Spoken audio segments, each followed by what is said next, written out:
Primeira lei de Newton, inércia. O que é que a inércia representa para a gente? Até já coloquei aqui, ó. Todo corpo tende a permanecer em seu estado inicial, até que uma força resultante atue sobre esse corpo. Professora, eu entendi nada, traduz. Vamos lá. Quer dizer o seguinte, ó, essa caixa de som que está aqui do lado, ela está parada. E ela vai permanecer parada até que alguém chegue e empurre. Se ninguém empurrar, ela não vai sair do canto.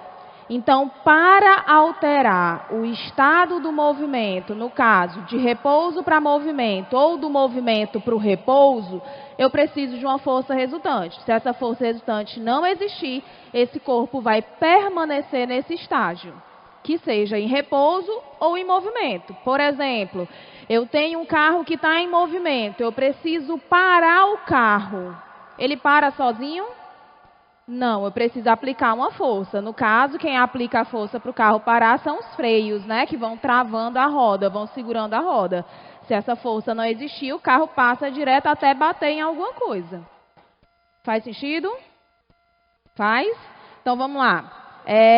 Alguns exemplos de inércia eu trouxe para vocês aqui. Olha só. Nesse gifzinho, que vai já reiniciar, tem um prego lá em cima. Aí ele puxa bem rápido essa circunferência, e o que acontece com o prego? Ele vai junto com a circunferência? Não. Por quê? Porque o prego está em repouso e ele tende a permanecer no lugar onde ele estava, que é em repouso. Claro, na hora que eu tirei a circunferência dali, ele caiu, porque ele não está mais apoiado. Mas ele vai permanecer na mesma posição. Ele permaneceu por quê? Por conta da inércia. Outro exemplo que eu trouxe para vocês. Esse caminhão estava cheio de carrinho de supermercado. Aí o caminhão acelerou, saiu andando. O que foi que aconteceu com o carrinho de supermercado? Permaneceram no mesmo canto onde estavam. O caminhão foi embora e o carrinho ficou. Caiu. Ficou por quê? Por conta da inércia. Ele estava em repouso e ele permaneceu, tem a tendência de permanecer nesse repouso. Ele iria junto com o caminhão se a porta traseira do caminhão estivesse fechada. Aí a porta traseira ia aplicar uma força no carrinho, fazendo ele permanecer dentro do caminhão. Como não foi fechado, os carrinhos caíram. Inércia. Um outro exemplo bem do nosso dia a dia, todo mundo já passou por isso, é a gente estar dentro do ônibus, dentro de um carro e ele freia de uma vez. O que acontece com a gente? A gente é jogado para frente. Por que a gente é jogado para frente? Porque nós estamos em movimento junto com o ônibus, junto com o carro. Então, para que eu deixe de ter esse movimento, eu preciso de uma força. Tinha uma força segurando esse pessoal? Não. Então, eles continuaram em movimento, foram jogados para frente. E aí, é importante também eu reforçar com vocês que é exatamente por isso que é obrigatório, por lei, o uso do cinto de segurança. Qual é a função do cinto de segurança? Segurar você na cadeira, ali naquela poltrona. Se você não tiver com cinto de segurança, seu corpo é projetado para frente, lançado para frente, e dependendo da velocidade que você esteja, pode até ser fatal. Confere? Faz sentido? Muito bem, vamos lá. Pessoal, uma outra observação, tá? Antes de eu passar para o próximo slide. Vocês já devem ter ouvido falar que criança também deve ser transportada nas cadeirinhas, no bebê conforto, sempre com o cinto amarrado. E tem uma orientação que às vezes o pessoal esquece, com o vidro fechado. Por que o vidro tem que estar fechado? Porque uma criança ela é pequena. Se não tiver um cinto de segurança, numa curva, numa batida, num certo acidente, o que é que pode acontecer com a criança? Sair voando do carro. Ela sai voando do carro por quê? Por conta da inércia. Ela tende a permanecer no movimento. Então, não é só o cinto de segurança. A criança que é pequenininho, vidro fechado também. Tá bom? Vamos lá. Primeira lei de Newton, acredito que foi ok. Bora para a próxima. Pessoal, segunda lei de Newton, tá? A segunda lei de Newton diz que já que para tirar do repouso e colocar em movimento, eu preciso de uma força, Aí a gente tem uma outra relação aqui, em que essa força resultante vai gerar uma aceleração. O que é uma aceleração? É uma variação de velocidade. Eu vou ter uma variação de velocidade em função do tempo. Então, se eu tinha um objeto que estava com velocidade zero em repouso e ele adquiriu o movimento, então quer dizer que ele adquiriu uma aceleração. E isso só aconteceu porque sobre ele atuou uma força resultante. E essa relação entre força resultante e a aceleração adquirida está nessa equação, em que a força resultante é igual a massa vezes a aceleração. Professora, mas o que a massa tem a ver com isso? Vamos pensar o seguinte. Imagina que eu vou tirar essa cadeira do canto, que está aqui. É fácil eu tirar ela do canto. Por quê? Porque a massa dela é pequena. Como a massa é pequena, eu aplicar uma força, ela entra em movimento muito fácil. Se eu pegar essa mesma força para arrastar essas caixas de som que estão aqui no nosso ginásio, eu vou fazer com que essas caixas de som tenham o mesmo movimento que a cadeira? Não. Por que não? Porque elas têm uma massa maior, elas são mais pesadas. Então, mesmo eu tendo a mesma força, eu vou ter resultados, efeitos diferentes. Por quê? Porque esses corpos, eles têm massas diferentes. Qual é o objeto, né, o corpo que é mais difícil de eu movimentar? São os objetos mais pesados. Você vai tirar um guarda-roupa do canto. Por que é difícil? Porque ele é muito pesado. É mais fácil tirar uma cadeira do canto porque ela é mais leve. Tranquilo aqui? Pessoal, para a gente analisar as forças resultantes, eu vou precisar relembrar para vocês quais são as forças que aparecem, tá? Vamos lá. Aliás, antes das forças, vou só finalizar na terceira lei de Newton rapidinho, em que diz o seguinte: terceira lei de Newton é ação e reação. O que isso quer dizer? Tirando lá do ditado popular que vocês escutam em casa, né, que a mãe diz assim: ei, toda ação que você fizer tem uma reação, vai voltar às suas atitudes, né? Muito bem. Aqui eu estou falando de força, tá? Toda força de ação gera uma reação. Vamos pensar o seguinte: se por acaso, não vai acontecer aqui com ninguém, com certeza, mas alguém tiver um excesso de raiva e resolver dar um murro na parede, só machuca a parede ou machuca a tua mão também? Machuca a tua mão também, né? Se machucou a tua mão também, quer dizer que a parede aplicou uma força em ti de volta, de reação à força que você aplicou na parede. Então, quando eu falo de ação e reação, são duas forças. E elas precisam ter essas características que eu coloquei aqui. Quais são as características? Elas têm o mesmo módulo. Então, quanto maior a força você aplicar na parede, maior a força a parede te devolve. Então, se tu bate devagarzinho, não dói tanto, mas se bate com mais força, vai doer mais. Porque essas forças, elas têm o mesmo valor. Lembrando que módulo quer dizer valor, certo? Elas têm a mesma direção, então se você aplicou uma força na horizontal, a que volta também está na horizontal. Elas estão em sentidos opostos, uma está indo, a outra está voltando, sentidos opostos. Gente, o mais importante, não esqueçam disso, pelo amor de Deus. Elas precisam atuar em corpos diferentes. No exemplo que eu dei para vocês de alguém dar um murro na parede, uma das forças está na parede e a outra está na sua mão. Os corpos são diferentes. Professora, mas eu tenho duas forças que têm o mesmo valor, mesma direção, sentidos opostos, mas estão no mesmo corpo. Elas não são ação e reação. Por coincidência, elas têm o mesmo módulo, mas elas não estão classificadas na terceira lei de Newton como ação e reação. E aí eu trouxe um gifzinho para vocês, que são, né, esse casal de patinadores, em que eles não têm mais nada além deles dois. Eles se empurram mutuamente. E na hora que um empurra o outro, tipo assim, se ela empurrar ele, não é só ele que vai entrar em movimento, ela também entra em movimento para trás. Por quê? Porque na hora que ela empurra ele empurra ela de volta. Por isso que eles entram em movimentos em sentidos opostos. Tranquilo aqui? Sim? Agora eu vou entrar nas forças, né, que eu tinha falado para vocês. Pessoal, existem 5 forças que a gente vai trabalhar bastante na mecânica. A primeira força é a força peso. Primeira observação, cuidado para não confundir peso com massa. Por quê? Porque no dia a dia a gente chama peso de massa. Tipo assim, eu vou subir na balança, eu vou me pesar. Na verdade, você vai medir a sua massa. Olha ali o peso do presunto que eu vou comprar. Não é o peso, é a massa. Os quilogramas são a massa. O que é massa? Quantidade de matéria. Se eu resolver, né, vai que eu tenho essa capacidade de viajar para a Lua e eu quero levar essa cadeira.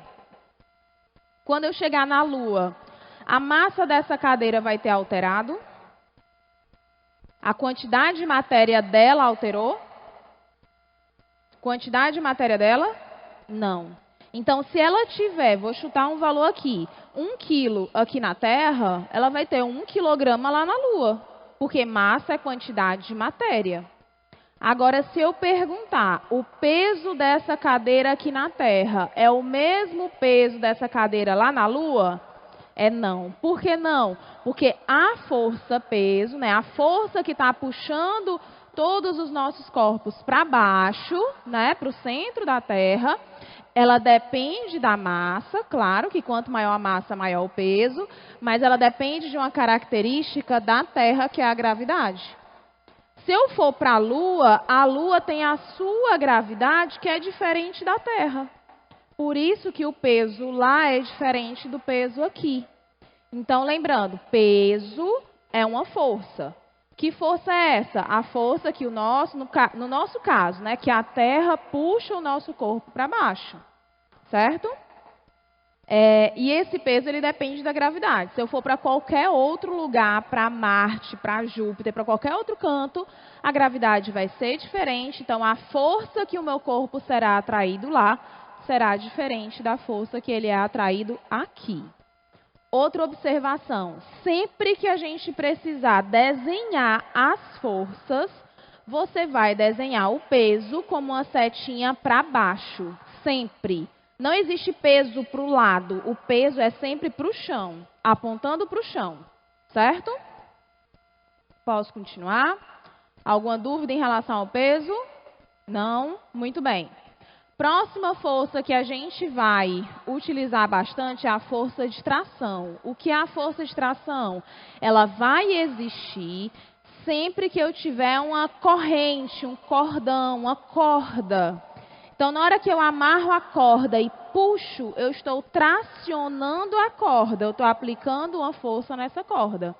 Então, sempre que tiver uma corda, uma corrente, objetos que não se deformam, a gente vai chamar isso de tração.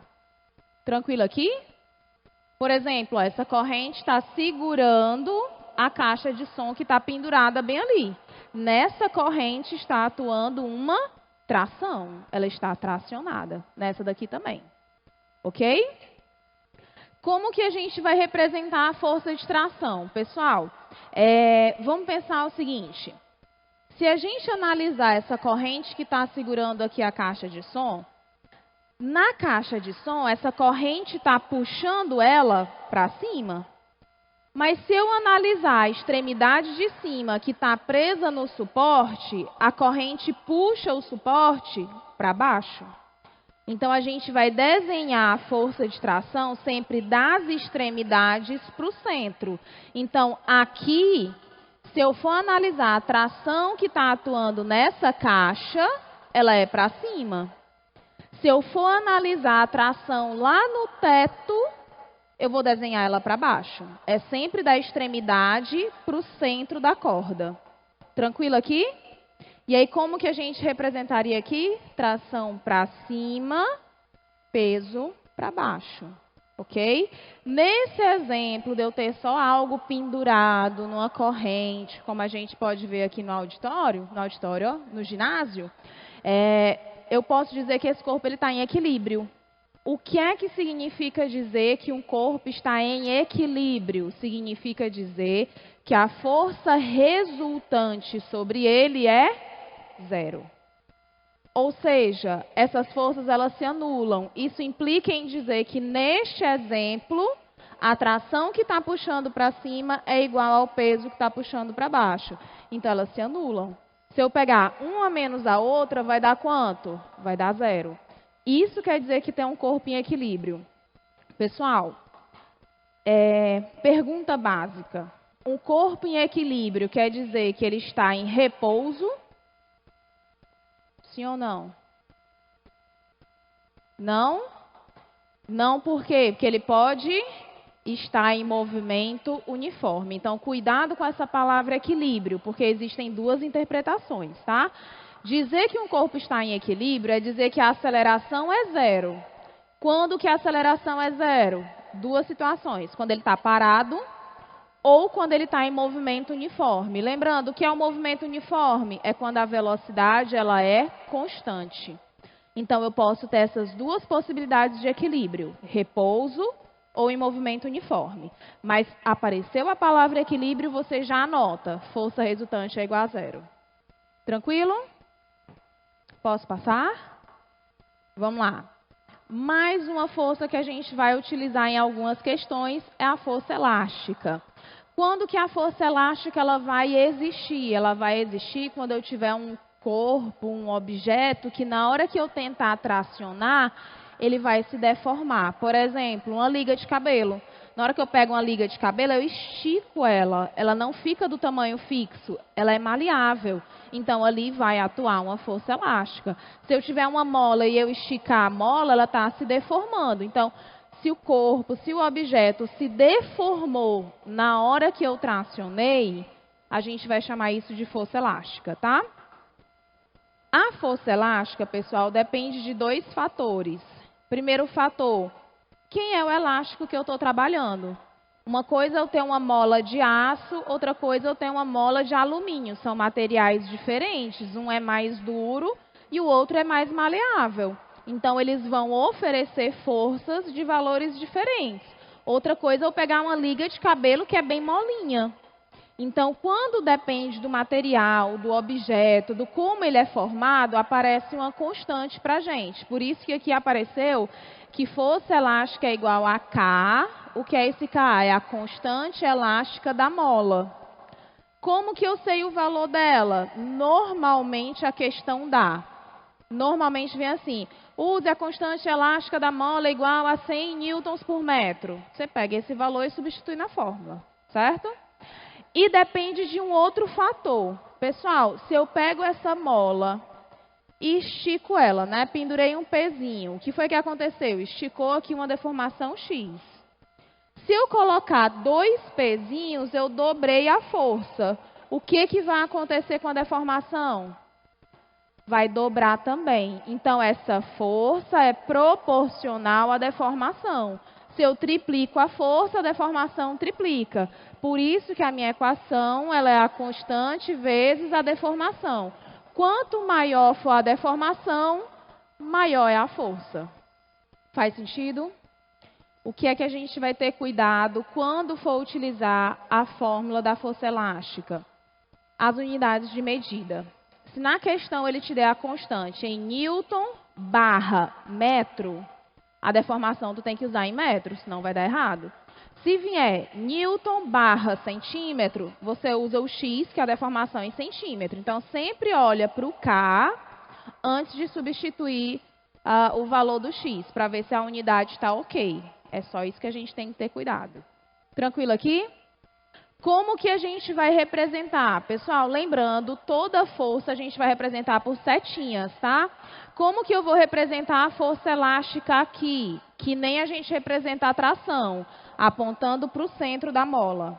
Então, o pezinho que está embaixo sente uma força elástica para cima, o teto sente uma força elástica puxando para baixo. Isso se ela estiver esticada. Se eu pegar uma mola e eu comprimir, para onde que a mola vai aplicar força? Para fora, né? Se eu apertar a mola, eu vou sentir a minha mão sendo empurrada para fora. Então, se eu estico, força apontando para o centro. Se eu comprimo, forças apontando para fora. Tranquilo? Posso continuar? A gente já falou de peso, tração, Força elástica, falta duas. Força normal. Pessoal, a força normal, ela é uma força de contato, tá? Quando a gente fala de força, normalmente ela tem 3 classificações, 2 que a gente usa mais, que são forças de campo e forças de contato. O que é uma força de campo? É uma força que eu não preciso do contato para ela existir. Vocês saberiam me dar um exemplo de uma força de campo? Que eu não preciso estar em contato para ela existir? Peso. Eu preciso estar em contato com o chão, com a terra, para ela existir? Não, não vou fazer isso. Mas se eu soltar esse objeto aqui, que é o passador de slide, ele vai cair. Por que ele vai cair? Porque mesmo não estando em contato com o chão, o peso está puxando ele para baixo. Então, é uma força de campo. Quando eu falo de força magnética, é uma força de campo. Eu preciso que o ímã esteja em contato com a moeda para saber que elas se atraem? Não. Longe, eu consigo perceber que ele está atuando uma força ali. São forças de campo. O que é uma força de contato? Eu preciso encostar para ela existir. O murro que a pessoa deu na parede é uma força de campo ou de contato? Contato. Vai existir o murro se tu não encostar na parede? Não vai. Então, a força normal é uma força de contato com uma superfície. Então, por exemplo, eu estou em contato com uma superfície. Que superfície é essa? O palco aqui, ó. Eu estou empurrando o palco para baixo com o meu peso. Então, o palco, por reação, me empurra para cima. Como essa força, quem está aplicando em mim é a superfície, que é o chão, eu vou chamar essa força de normal. Se por acaso, eu não vou fazer isso para não danificar, eu me apoiar aqui, ó, botar minhas costas aqui atrás, eu vou empurrar o telão. O telão me empurra de volta. Isso também seria uma normal, porque o telão é uma superfície. Então, tá em contato com a superfície tem uma normal. Professora, eu estou sentada na cadeira. Quem é a superfície? Cadeira. Você está empurrando a cadeira para baixo. Então, ela te empurra de volta para cima com uma força normal. Característica dessa força, pessoal, a força normal ela é sempre perpendicular à superfície de contato. Eu não vou desenhar normal tortinha. Eu sempre vou olhar quem é a superfície e colocar perpendicular a essa superfície. Então, perpendicular ao chão é para cima. Tranquilo? De boa? Podemos ir para a próxima? Aqui é só um exemplo, caso eu tenha uma superfície inclinada, tá? Aqui é a superfície inclinada. Cadê a superfície? Está aqui. Perpendicular à superfície. Para lá.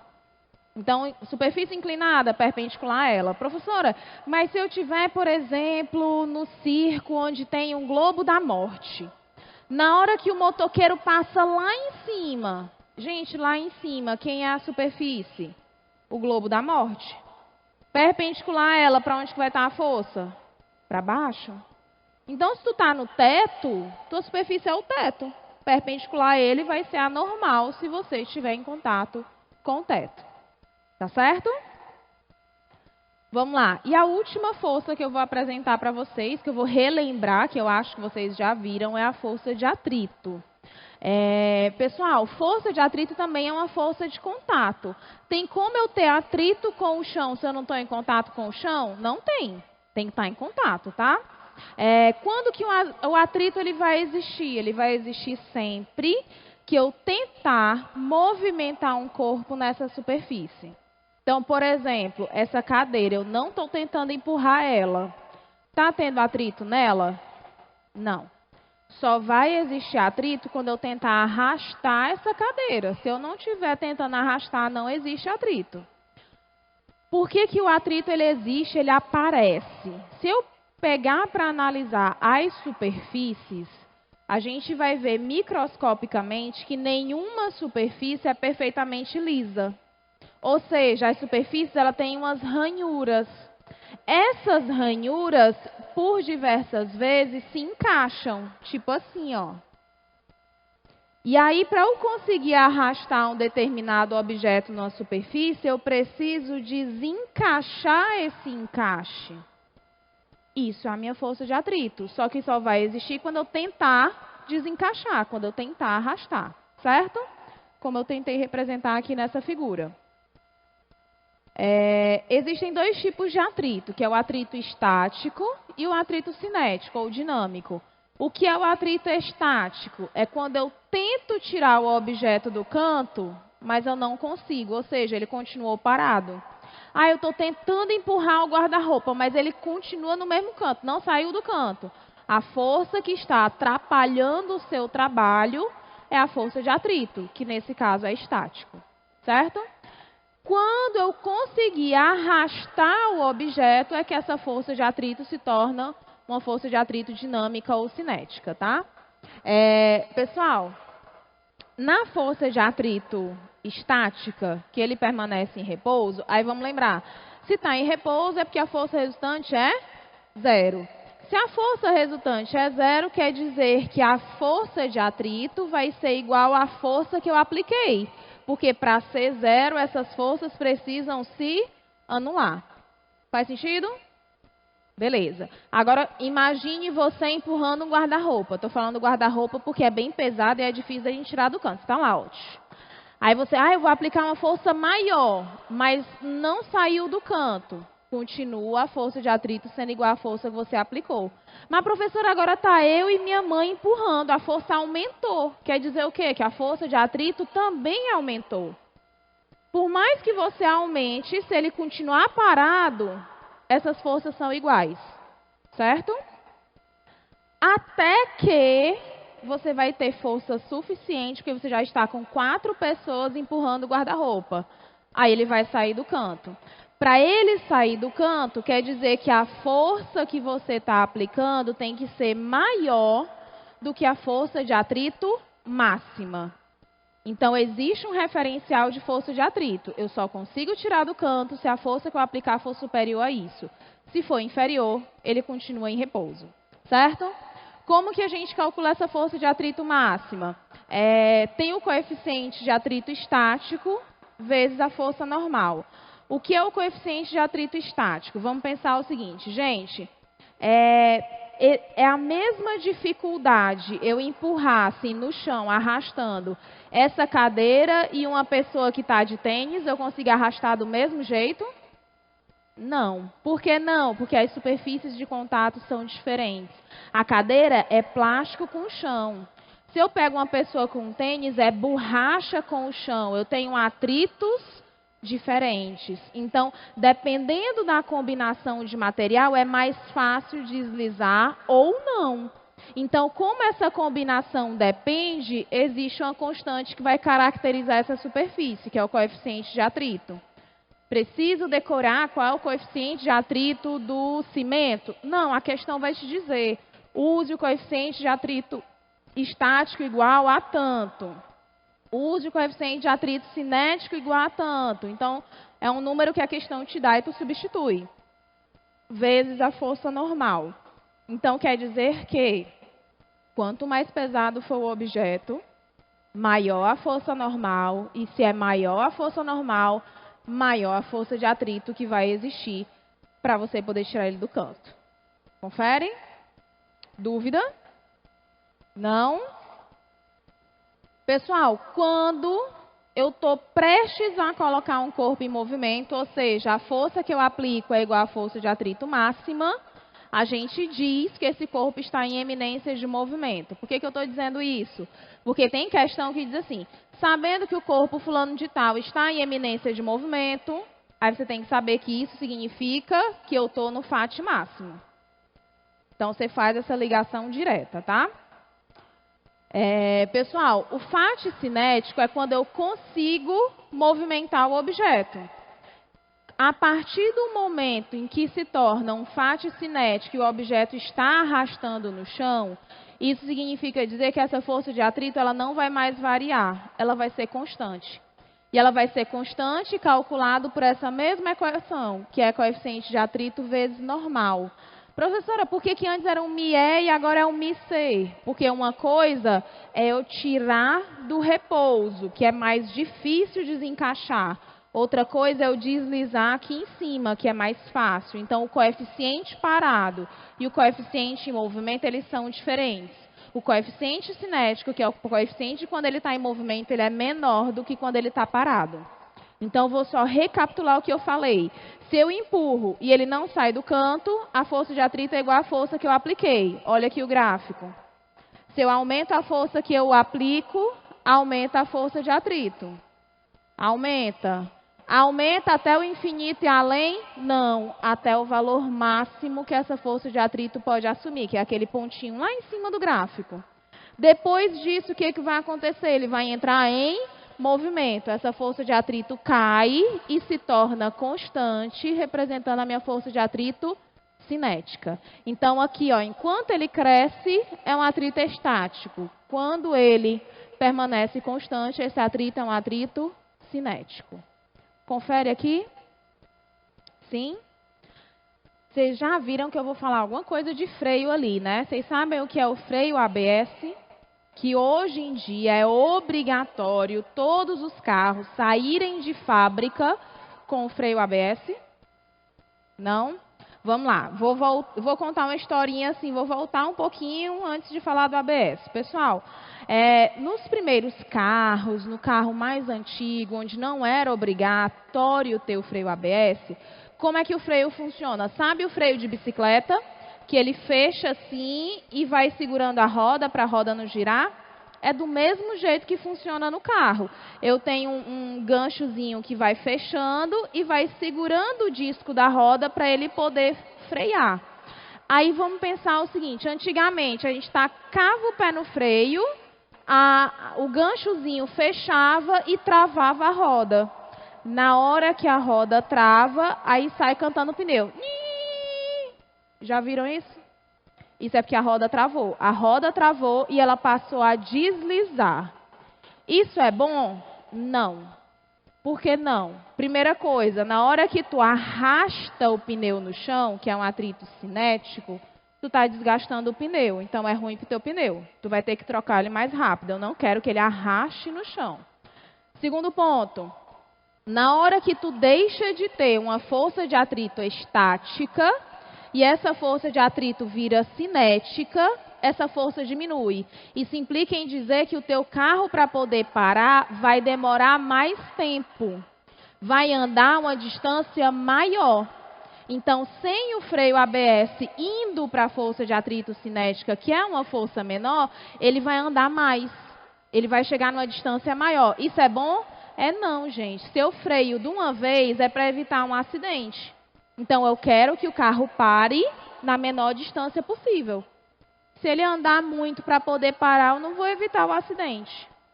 Faz sentido? Sim? Então, como é que o freio ABS funciona? É um sistema que ele vai evitar que a roda trave. Então, ele vai freando a roda, vai diminuindo a rotação da roda, mas não deixa ela travar. Não vai mais cantar pneu. E aí, quando ele não deixa travar, ele faz o seguinte, olha, aumenta a força de atrito até o máximo.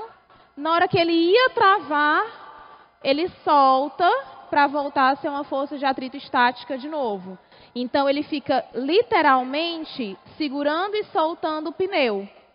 Para quê? Para que essa força seja a maior possível, fazendo com que ele pare o carro, ele freie o carro numa distância menor. Tranquilo?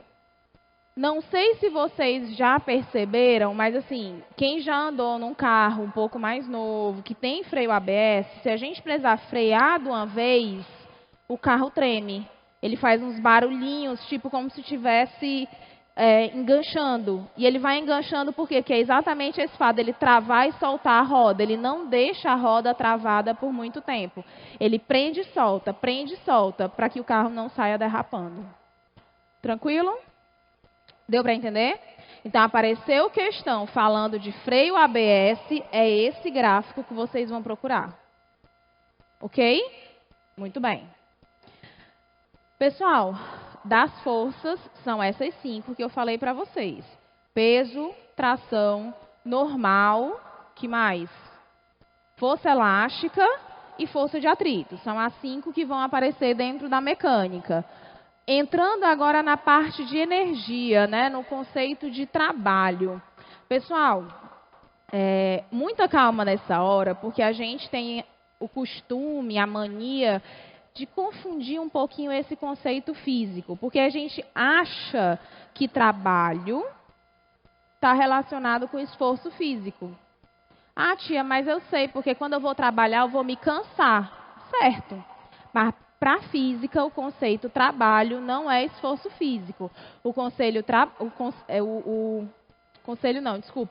O termo trabalho significa variação de energia. Então, dizer que a cadeira, que um objeto realizou um trabalho, quer dizer que a energia desse objeto variou. Então, por exemplo, esse passador de slide que está na minha mão, tem energia atuando sobre ele? Tem. A gente vai chamar essa energia de potencial gravitacional, que eu vou já exemplificar no slide para vocês.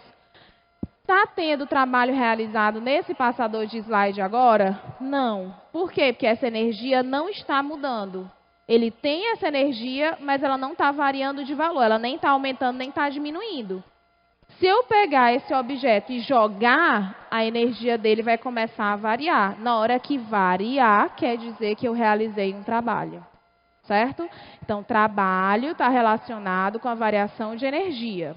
Vou já tirar essa questão do esforço físico da cabeça de vocês. Mas antes disso, pessoal, eu falei para vocês que eu tinha que jogar o passador para ele realizar trabalho, não foi? Para jogar ele, eu precisei aplicar uma força.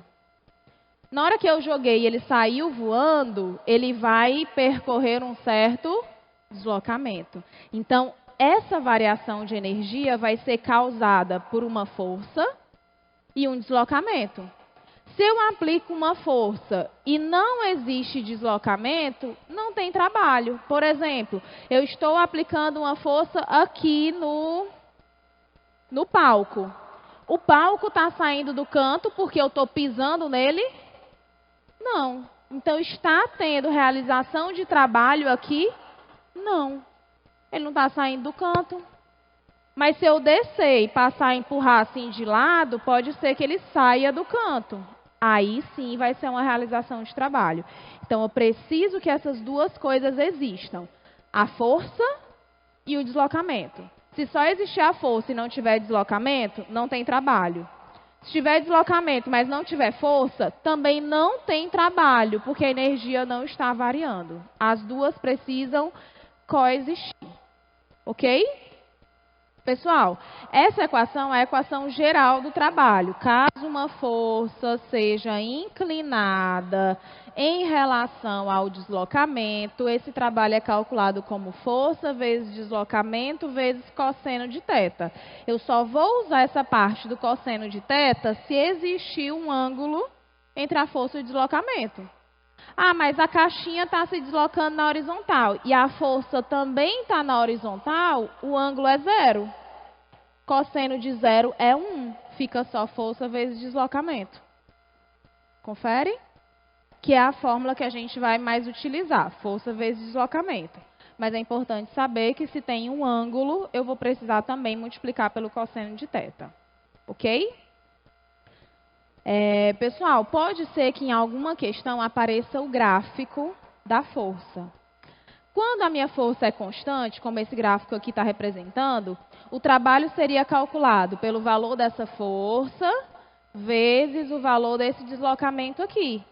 Matematicamente falando, isso aqui representa a área do gráfico. Então, existe uma propriedade que economiza tempo na hora de fazer a prova, que o trabalho é igual à área do gráfico de força versus deslocamento. Quando ela é constante, ok. E quando ela é variável, é muito mais fácil a gente fazer a área, né? Quando a força é variável, fazer a área do que calcular de outra forma. Então, lembra desse artifício. Tem um gráfico de força versus deslocamento, eu posso calcular o trabalho fazendo a área do gráfico. Ok? Vamos lá. Falando especificamente do trabalho da força-peso. Pessoal, eu tenho um determinado objeto. Esse objeto vai ser solto e ele pode cair. Mas ele pode cair de uma vez. Ele pode, né, alguém empurrar, ele vir para o lado e depois cair. Ele pode vir na diagonal. ele pode fazer esse outro desenho aí tortinho, mas para calcular o trabalho da força-peso, vamos pensar o seguinte: qual é a força que está sendo aplicada nele? Peso. Qual é o deslocamento que essa bolinha sofreu? A altura. Porque paralelo ao peso é a altura. Ah, professora, mas aqui nesse azul não vai ser diferente desse caminho roxo, não? Não. Porque independente do caminho, a bolinha caiu à mesma altura. O deslocamento foi o mesmo. Por isso que a gente diz que, né, como eu falei para vocês, o cosseno de zero seria 1. Então, ficaria só trabalho igual a força vezes deslocamento. A força, nesse caso, é o peso. E o deslocamento, nesse caso, é a altura. Então, o trabalho do peso é mgh, massa vezes gravidade vezes altura. Aí, uma observação aqui, ó. Esse trabalho ele pode ser positivo, mas ele pode ser também negativo. Qual é a diferença? Pessoal, sempre, preste atenção nisso daqui. Sempre que o trabalho for realizado pelo objeto for espontâneo, o que isso quer dizer? Ele acontece sozinho. É um trabalho positivo. Então, se eu solto esse marcador e deixo ele cair, ele faz isso sozinho ou eu preciso forçar ele a fazer isso? Ele faz só. Então, o trabalho desse objeto em queda é um trabalho positivo. Se para fazer aquilo dali alguém precisa forçar esse movimento, o trabalho é negativo. Então, se esse passador estiver no chão, ele vai vir para a minha mão sozinho? Não. Para ele vir para a minha mão, eu tenho que ir lá, aplicar uma força sobre ele para ele subir. Isso daqui foi espontâneo ou foi forçado? Forçado. Então, o trabalho do peso desse marcador foi negativo. Então, você sempre vai pensar dessa forma. Se eu solto e ele faz sozinho, trabalho positivo. Se eu preciso obrigar ele a ir para aquele lugar, trabalho negativo. Ok? Faz sentido? Sim? Muito bem. Uma outra observação antes de eu passar. Vou voltar para o exemplo que o passador estava lá embaixo e eu puxei ele aqui para cima. Vocês entenderam que o trabalho do passador foi negativo, não foi? Mas isso só aconteceu porque eu apliquei uma força sobre o passador. Se no passador foi negativo, o trabalho realizado por mim foi positivo. Eu fui contra o peso do marcador. Então, se o do marcador foi negativo, eu tive que realizar esse trabalho por ele. Então, o meu foi positivo. Isso quer dizer que o meu corpo gastou energia para levantar esse passador. Tranquilo? Sim? Muito bem. Pessoal, na força elástica, a gente pode levar o mesmo raciocínio, só que o que acontece? A força elástica é uma força que ela é variável. Lembra que eu disse que a força elástica ela depende da deformação? Quanto maior a deformação, maior a força? É exatamente isso que aparece nesse gráfico. Quanto maior o x, maior o valor da força. Então, essa força não é constante. Se ela não é constante, a gente vai calcular o trabalho utilizando aquele artifício, que é a área do gráfico. Então, o trabalho aqui da força elástica é a área desse gráfico. Ó. Base, que é ΔX, vezes a altura, que é K ΔX, sobre 2, que é um triângulo. Como vai ter ΔX vezes ΔX, aparece o ao quadrado. Por isso que o trabalho da força elástica é calculada como K vezes ΔX ao quadrado, sobre 2. Ok? O sobre 2 é porque é a área do gráfico do triângulo, né? Base vezes a altura sobre 2. Essa é a parte mais importante que você não pode esquecer, tá? Lembra que eu disse que o trabalho ele representa uma variação de energia? Pode representar um ganho de energia ou uma perda de energia. Por isso que pode ser positivo ou pode ser negativo, tá? Que tipo de energia que ela vai representar? Ela vai representar uma variação de energia cinética. O que é energia cinética? É a energia que existe com o movimento. Vou voltar para o meu querido passador de slides. Pessoal, ele tem energia cinética agora? Não. Por que não? Porque ele não está em movimento. Se eu soltar, o que vai acontecer? Ele vai adquirir movimento. Então, ele passa a ganhar energia cinética. Faz sentido? Então, a energia cinética dele, ao cair, aumenta. Então, esse trabalho é um trabalho positivo, porque ele ganhou energia. Vamos lembrar do trabalho da força-peso. Se eu soltar e ele faz sozinho, é um trabalho espontâneo, então é positivo. Viu que fez sentido? Se eu olhar para a força-peso, é positivo. Se eu olhar para o movimento adquirido, que é a energia cinética, também dá positivo. Então, quer dizer que o peso gerou, né, forneceu, ele fez transformar em energia cinética. Ok? E aí, lembrando que energia cinética é mv² sobre 2, quando necessário, a gente vai dizer que o trabalho é a variação da energia cinética, então é igual a energia cinética final menos a energia cinética inicial, que seria assim, mvf, né, velocidade final ao quadrado sobre 2, menos m velocidade inicial ao quadrado sobre 2, quando necessário. E aí presta atenção no enunciado, porque se ele diz assim, um objeto parte do repouso, o que isso quer dizer? Se ele parte do repouso, a velocidade inicial é 0.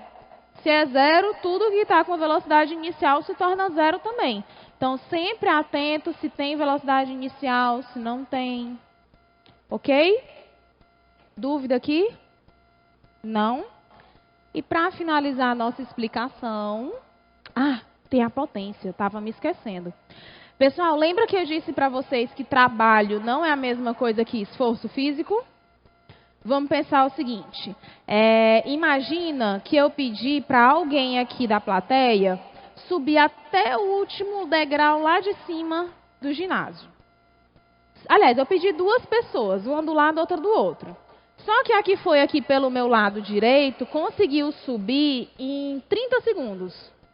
A que foi pelo lado esquerdo demorou 1 minuto para chegar lá em cima. Gente, essas 2 pessoas gastaram a mesma energia ou quantidade de energias diferentes?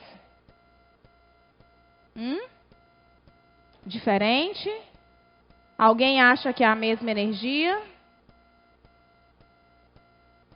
Todo mundo acha que é diferente? Vamos pensar comigo o seguinte, vamos pensar no trabalho da força-peso. O trabalho da força-peso seria o peso da pessoa vezes a altura que ela subiu. Pessoal, a altura de quem subiu do lado direito foi a mesma de quem subiu do lado esquerdo, não foi não? O trabalho, que é a variação de energia, foi a mesma. Professora, mas quem subiu em 30 segundos chega lá muito mais cansado. Concordo. Mas ele chegou muito mais cansado não por causa da energia, mas pela rapidez que ele gastou essa energia. Pelo tempo que ele gastou. Então, se você faz um determinado processo muito rápido, você se cansa mais. Então, a sensação de cansaço não é o fato de você gastar energia, mas sim a rapidez com que isso acontece. E isso a gente vai chamar na física de potência. Certo? A gente vai chamar de potência. Certo? Que é a energia dividido pelo tempo. É a rapidez com que tu gasta essa energia. Então, o menino que subiu aqui em 30 segundos, ele dissipou uma potência maior do que o menino que subiu durante 1 minuto. Ele gastou essa energia mais rápido. Que é a mesma coisa que a gente pode lembrar dos equipamentos eletrônicos. Eu tenho uma lâmpada de potência de 20 watts e uma outra de 9. Qual é a diferença das duas? Uma gasta energia mais rápido que a outra. Por isso que ela consome mais energia. Faz sentido? Faz? Muito bem. Sempre que aparecer potência, em qualquer parte da física, vai representar energia por tempo. Tá? Dentro da mecânica, a energia que a gente vai utilizar é o trabalho dividido pelo tempo. Tranquilo? Na eletricidade, energia elétrica pelo tempo. Na calorimetria, calor dividido pelo tempo. Mas é sempre uma energia dividido pelo tempo. Então, o nosso esforço físico para a física não é o trabalho, é a grandeza, potência. Ok? Deu para entender a diferença? Para finalizar o slide, aí daqui a pouco, quando eu retornar, a gente vai direto para as questões. Vou falar só um pouquinho de energia mecânica. O que é energia mecânica? É a energia total que um corpo tem. Vou voltar para o meu passador de slide. Nesse momento, que tipo de energia ele tem? Potencial gravitacional. Por quê? Porque ele está a uma certa altura do chão. Potencial gravitacional. Ele tem cinética? Tem não. Por que não? Porque ele não tem movimento.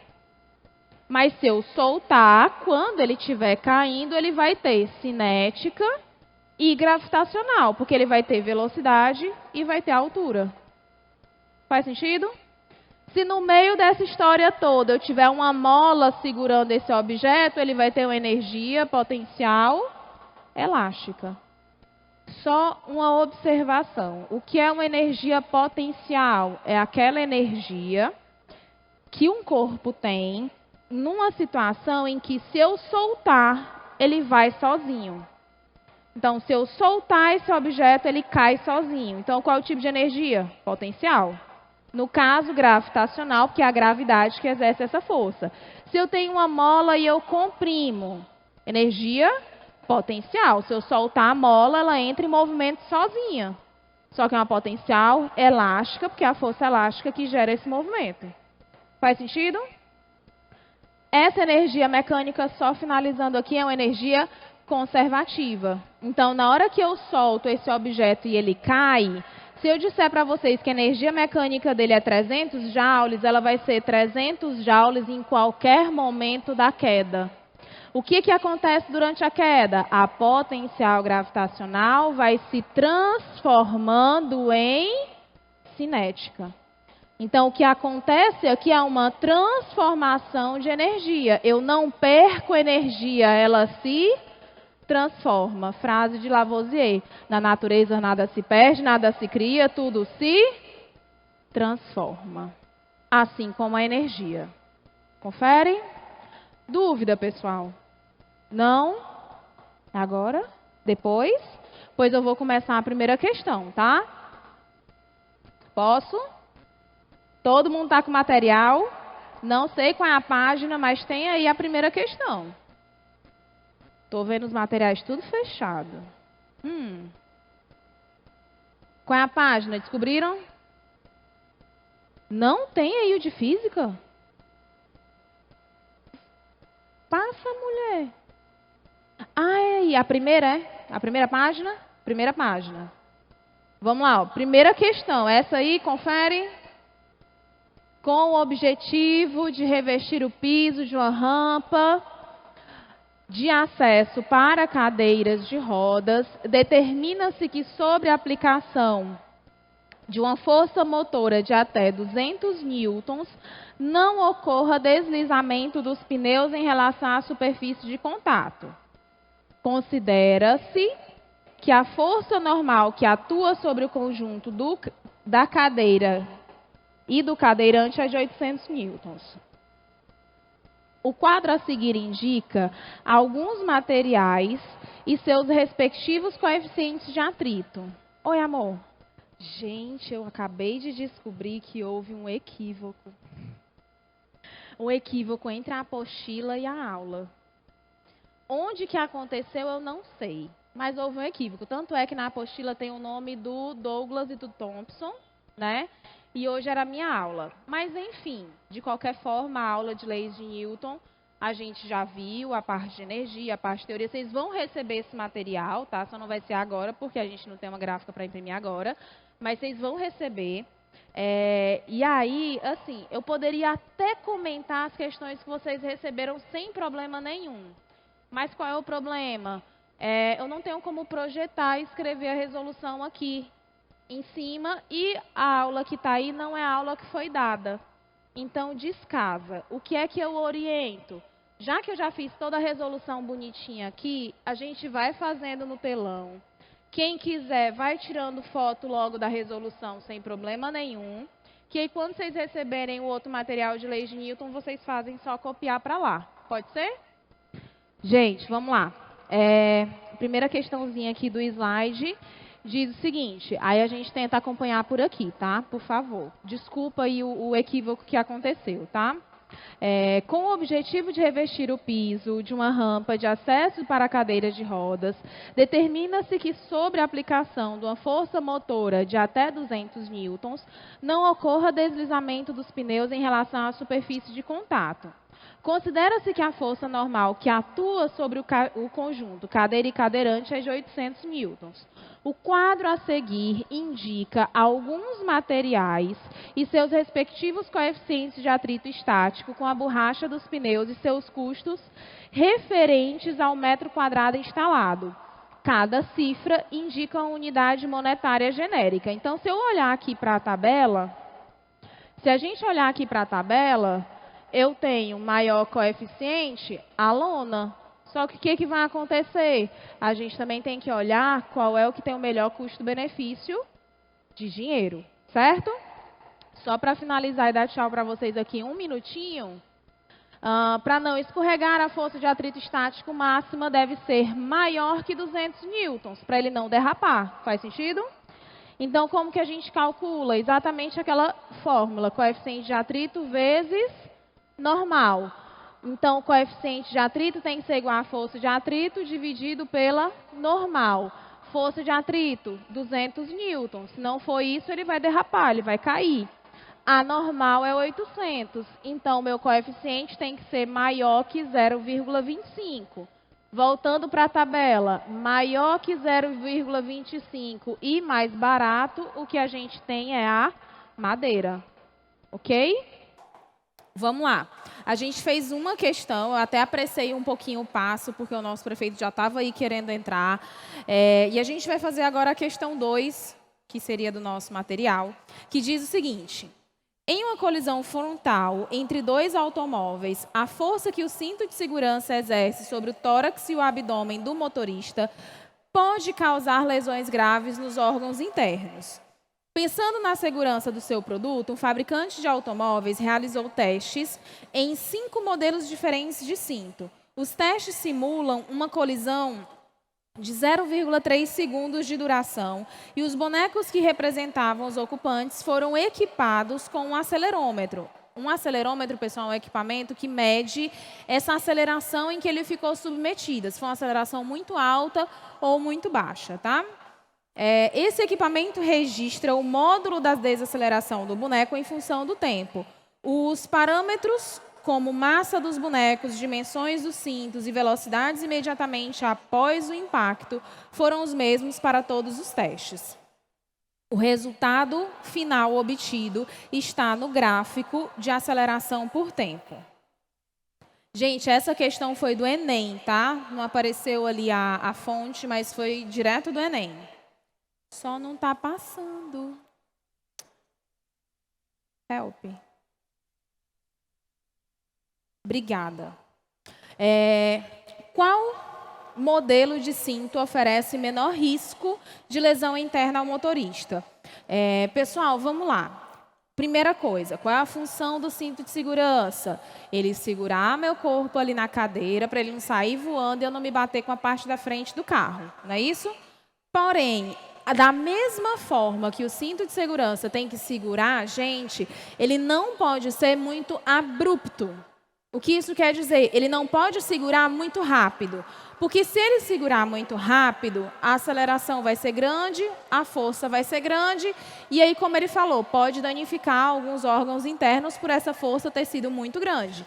Então, o que é que precisa acontecer? A força, ele tem que amortecer essa freada. Ele tem que segurar, mas também ele não pode ser muito abrupto, ele tem que ser amortecido. Como que eu faço para isso ser amortecido? Pessoal, olhando aqui para o gráfico, tá?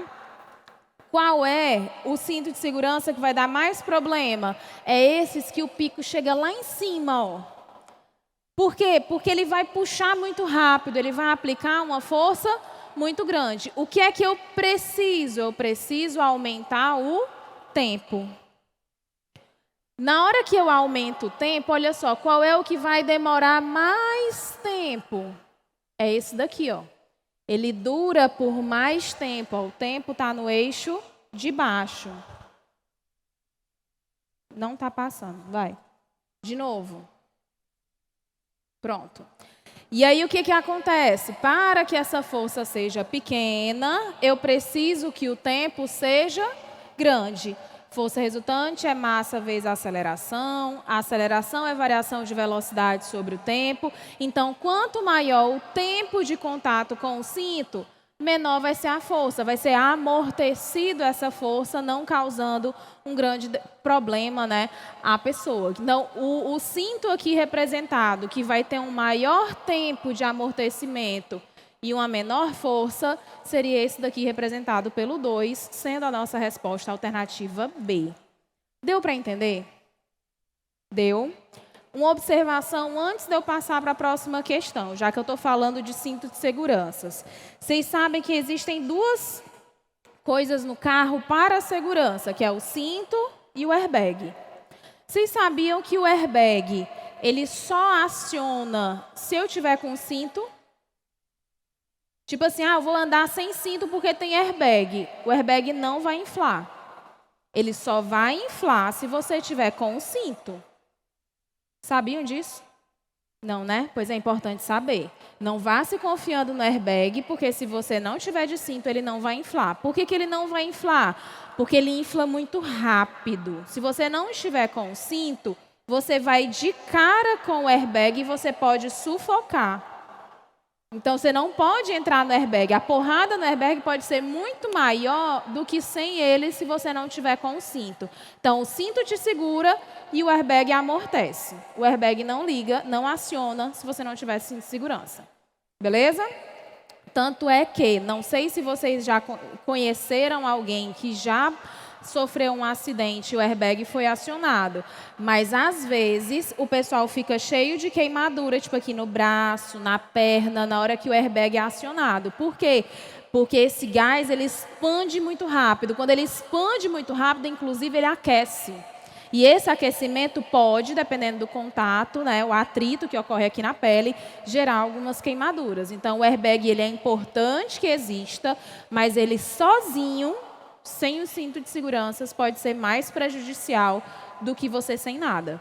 Por isso que tem essa travinha, certo? Vou para a terceira questão, tá? Vamos lá. Tá passando, não. Terceira questão.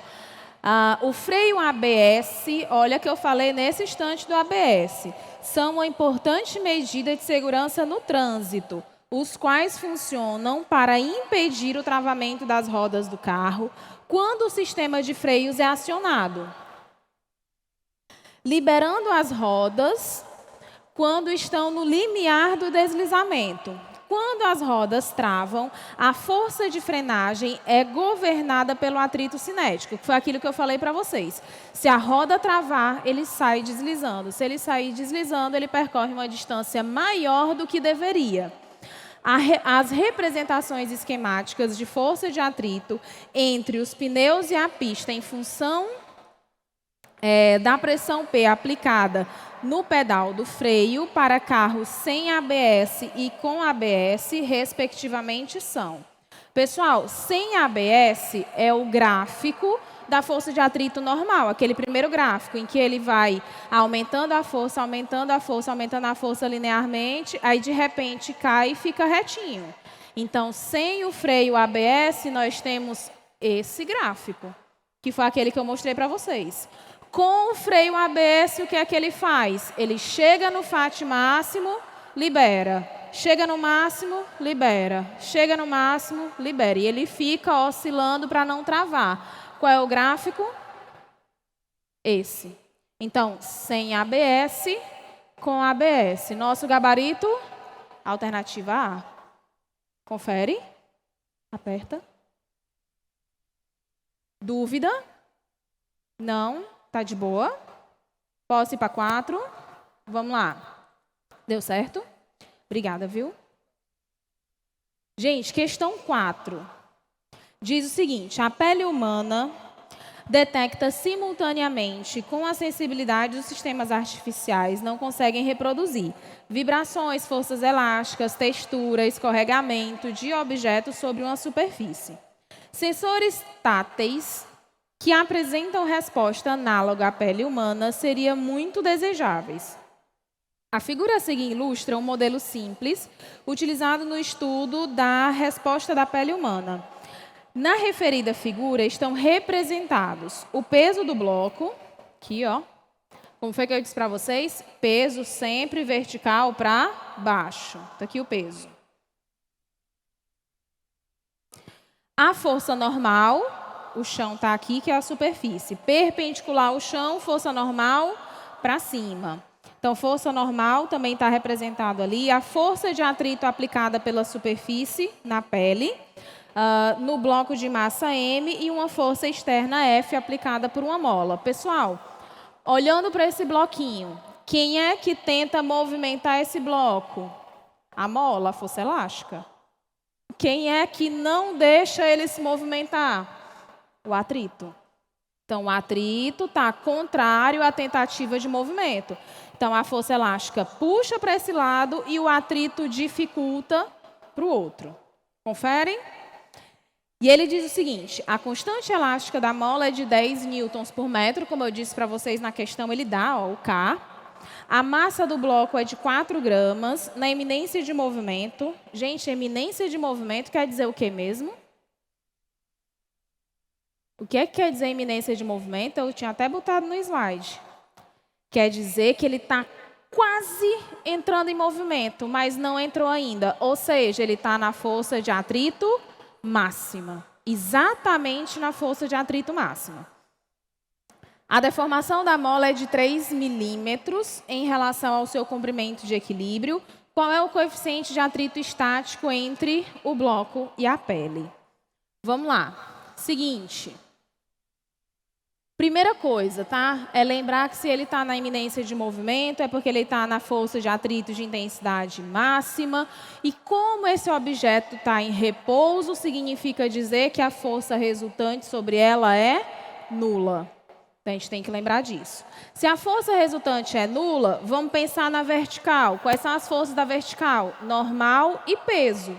Então, elas são iguais, porque elas estão se anulando. Então, normal igual a peso, então a normal pode ser calculado como massa vezes gravidade. Próximo passo, vamos olhar na horizontal. Quais são as forças da horizontal? Fat e força elástica. Elas estão se anulando. Por quê? Porque está em repouso. Então, Fat igual ao F, que é a força elástica. Então, o Fat, que é calculado como coeficiente vezes normal, vai ser igual à força elástica, que é K vezes ΔX. Tranquilo? Olhamos a vertical, olhamos a horizontal. E agora? Agora a gente começa a substituir os dados que a questão deu, tá? Então, vamos lá. No lugar da normal, eu coloquei mg, certo? Bem aqui.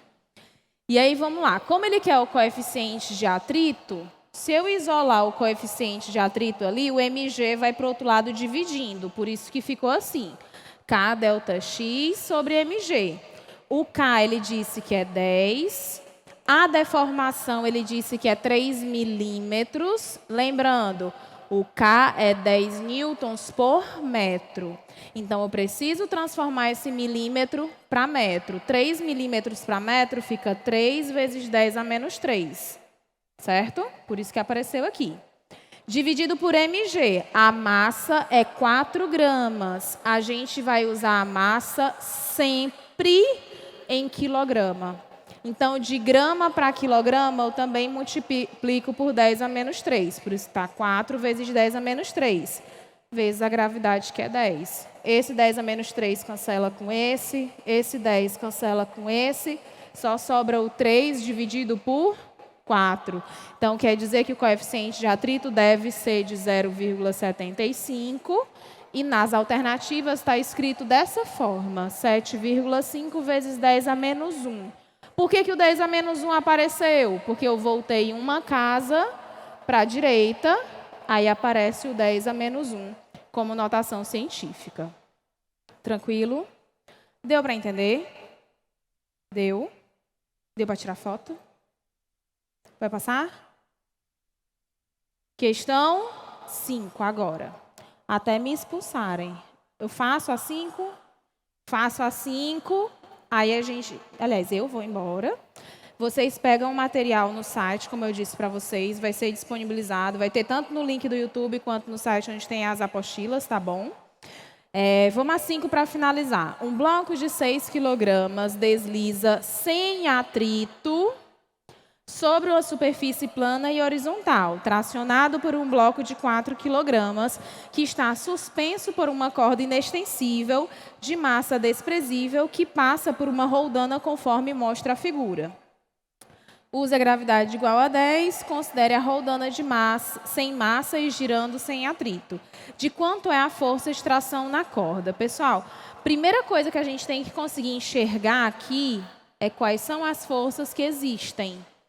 Então, vamos lá. Aqui, ó, nesse bloquinho aqui, quais são as forças que existem nele?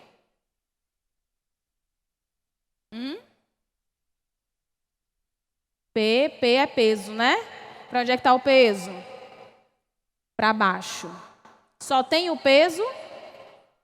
Tem uma cordinha aqui, gente. Na cordinha tem o quê? Tração. A tração vai estar puxando ele para cima. E nesse bloco? Tem peso nele? Tem. Para baixo. Esse bloco está em contato com a superfície. Qual é a força que aparece em contato com a superfície? Normal. Atrito também existe, mas na questão disse que era sem atrito, por isso que eu não coloquei. Então, normal, para cima. E tem uma cordinha aqui, galera. Essa cordinha representa o quê? A tração que vai puxar para esse lado. Então, na hora que a gente representa as forças, vai ficar assim. Normal, peso, tração no bloco de 6 kg. Tração e peso no bloco de 4 kg. Próximo passo, a gente montar a força resultante em cada um dos blocos. Lembra na segunda lei de Newton que força resultante é igual a massa vezes aceleração? Então, pegando o primeiro bloco, que é esse aqui, ó, normal e peso se cancela. Quem é a força resultante nesse bloco 1? É só a tração. Então, fica tração igual a massa, que é 6, vezes a aceleração. Sei quem é a aceleração? Não. Sei quem é a tração? Também não. Por isso que está T igual a 6A. Bora para o bloco 2. No bloco 2, eu tenho duas forças em sentidos opostos. Para fazer a resultante, eu faço como? Soma ou subtrai? Se tiver no mesmo sentido, soma. Em sentidos opostos, subtrai. Como esse objeto ele vai descer, então o peso dele é maior que a tração. Por isso que ali está escrito 40 menos T, igual a massa vezes a aceleração. Percebam que tem T na equação de cima e tem T na equação de baixo. A gente vai resolver esse sistema. Como que a gente resolve esse sistema? Eu vou somar as duas equações. Na hora que eu somar as duas equações, o 40 continua, mais T de cima com menos T de baixo vai embora, igual 6A mais 4A igual a 10A. Então, quer dizer que a aceleração vai ser igual a 4 metros por segundo ao quadrado. Foi a aceleração que ele pediu? Não, ele pediu a tração. Mas com a aceleração, eu consigo voltar lá para a primeira equação e calcular a tração. Então, vou pegar essa aceleração e substituir lá em cima. Ó. T igual a 6 vezes a aceleração, que é 4. Então, essa tração foi de 24 newtons, tendo como gabarito a alternativa A. Ok? Pessoal, mais uma vez, foi um prazer estar aqui hoje. Muito obrigado por terem vindo, né, terem tirado um tempinho do final de semana para estar aqui conosco. Isso é importantíssimo. Até a próxima oportunidade. Beijo. E peguem depois o material no site, por favor, tá? Tchau, galera.